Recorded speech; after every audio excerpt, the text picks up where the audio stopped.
President Biden snubbing a visit to East Palestine, Ohio, even as a community there is still suffering after that massive toxic train derailment. But residents have no fear. Biden says he's going to zoom in. Are you planning to travel to East Palestine, This Ohio? moment not. I did a whole video. What the hell? On Zoom. All I can every time I think of Zoom, that song of my generation. Who's zooming who? Wait. Let me answer the question. I think Zoom is what he calls the train. Who's zooming who? Biden also dismissing the East Palestine mayor who criticized him for visiting Ukraine over his community, but couldn't remember if he even talked to the local leader. So do you plan to travel there, and have you talked with the mayor? I can't recall whether I don't think I've talked to the mayor. I've talked to everyone else there, and I'm multiple times. Talked to both the senators, both governors. I've talked to everyone there is to talk to, and we made it clear that everything is available.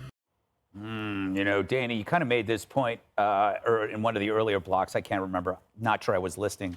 But you said that, like, sometimes people don't do the right thing because it gives your adversaries the satisfaction. Yeah.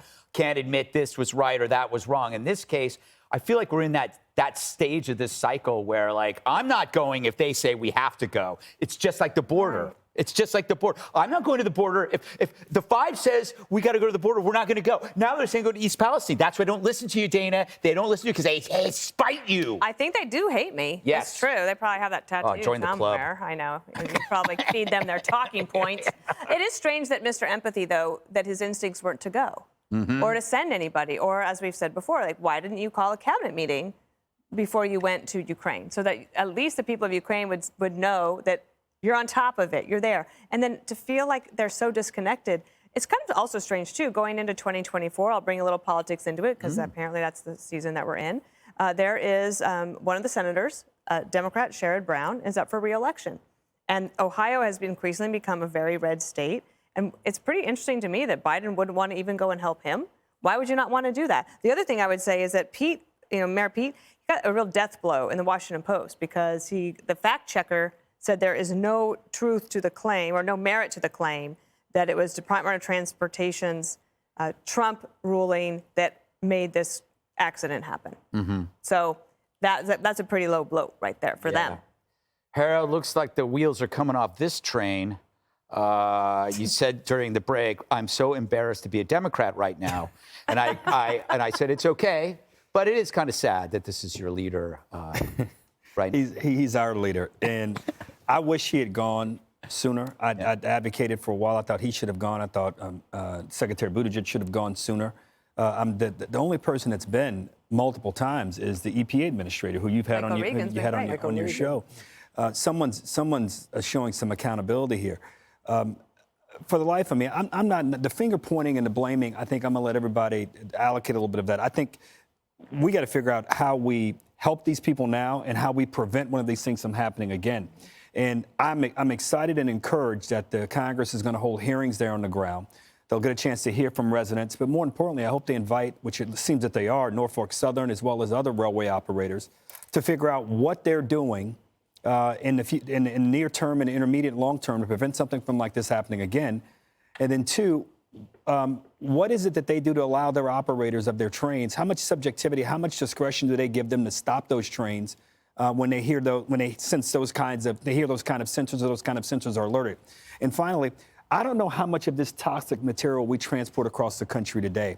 This is an argument. I'm a believer in pipelines because of things like this. But we need to know, what is the volume of this going across the nation today? How many communities are at risk of this? And what can the president do? I said, if I were the president, I would issue an executive order calling for all these operators transporting this kind of toxic material to uphold to a standard, a new protection standard and safety standard for the communities in which this stuff is being transported through. Absolutely. You know, Judge, I think what irks me, and I don't get irked very often, but I'm irked now, that Joe was so pro-train. Remember, he was always loved the trains. Then one train gets into trouble, nowhere to be found. Guess it's easy to be pro-train when they're all running on time, huh? Oh, yeah, that's a great point. Thank you. You know, this is what I disagree with Harold on. He said you can't point the finger of blame. No, I said I don't. That's not my strength. Okay. That's not my strength. Well, then here's the difference between us. I do. Okay? That's your strength. It's the accusatory part of the prosecutor and me. Yeah, I do. First of all, I want to know, why is Pete Buttigieg the head of the Department of Transportation when he has zero experience, when he has no experience at all? I mean, I get the victor gets to appoint people to whatever spoils he wants, but this is ridiculous. Why are you looking at me? I didn't do it. No, I'm just looking. I'm just looking. I won't look at you, and I'll look at the camera. Okay, so, I mean, the truth is, only 33% of America approves of the way Joe Biden is working on this train issue. And for Joe to put someone on transportation who knows nothing about transportation, who clearly doesn't care, he knew about it right away. I knew about it right away. All you have to do is read a newspaper. But Buttigieg didn't want to go. And then Biden, as opposed to, and we've said this, affirmatively sending someone from the CDC or HHS, to go there and find out how he can help, they just say, no, you can't get FEMA money because you're not within the guidelines of FEMA. Have you talked to the mayor? Well, I don't know. I don't think so. Get your butt there. That's why Americans elected Joe Biden, because he allegedly cares. But maybe he doesn't, because they're Trump supporters. Last word to you, Jesse. What should he say if he ever says anything? Well, it's not so much what he says now, it's what he does. And he's acting like, those rich dads that just try to, buy their son's love. I wish I had one. I wish I did. I would have loved that. Joe's like, I gave them whatever they asked for. I give them as much money as what do they want? I'll give it to you. I got to catch the flight to Ukraine. Now, come on, what do you want? Just get out of here. That's his attitude. And the man has no feel for the news cycle. No feel. And that worked maybe during the primary with the Democrats, where he wasn't responding on social media all the time. But he's the president.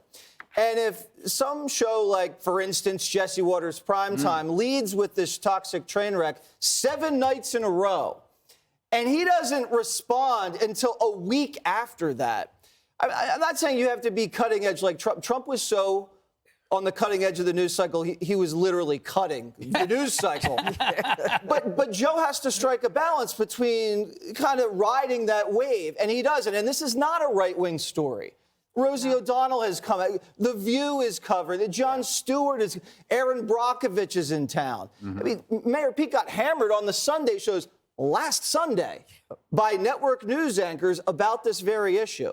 So Joe has to say, listen, I know what a Zoom is, and I'm not going to forget about the mayor of East Palestine, and just get those things right. That would be a start. Yes. That would be a start. Very good. All right. Hi, everyone. I'm Brian Kilmeade. I want you to do me a favor. I want you to click to subscribe to the Fox News YouTube page. This is the only way that I know for sure that you're not going to miss any great commentary, any great news bites, any great interviews coming your way on Fox. You can get it all here on YouTube. So subscribe right now.